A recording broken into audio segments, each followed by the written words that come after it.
भैया कौन नगार हो छोड़ी के हो गेल हो सासी।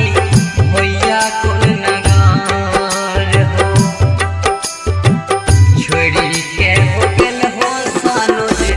भैया कौन नगार हो मां श्यामा रिकॉर्डिंग स्टूडियो संत कबीर चौक सत्तो। भैया कौन नगार हो लागै छै सोना सनोजा भैया सहारे हो। लागै छै सोना सासी भैया सहारे हो। छोड़ी के हो चलिए गेल हो कबो ना नगार हो।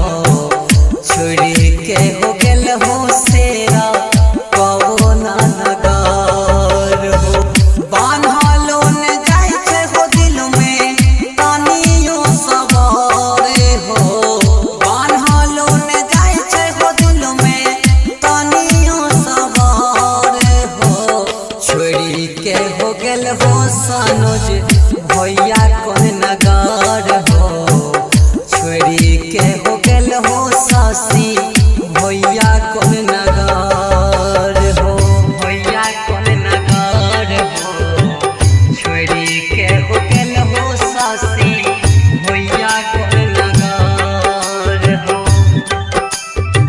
छोड़ी के हो गेल हो सानुज। भैया कौन नगार हो छोड़ी के हो गेल हो सासी। भैया कौन नगार हो करैरा हो सबके दिल में कोनो भैया राज हो। लागै छै सोना सहरसा देखो भैया आज हो। लागै छै सोना सहरसा देखो भैया आज हो।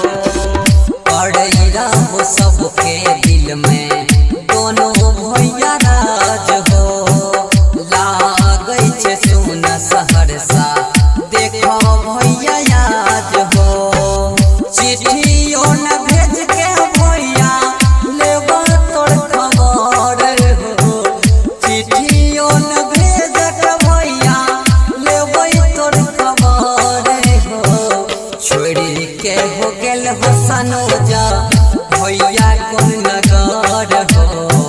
छोड़ी के हो गेल हो सासी भैया कौन नगार हो।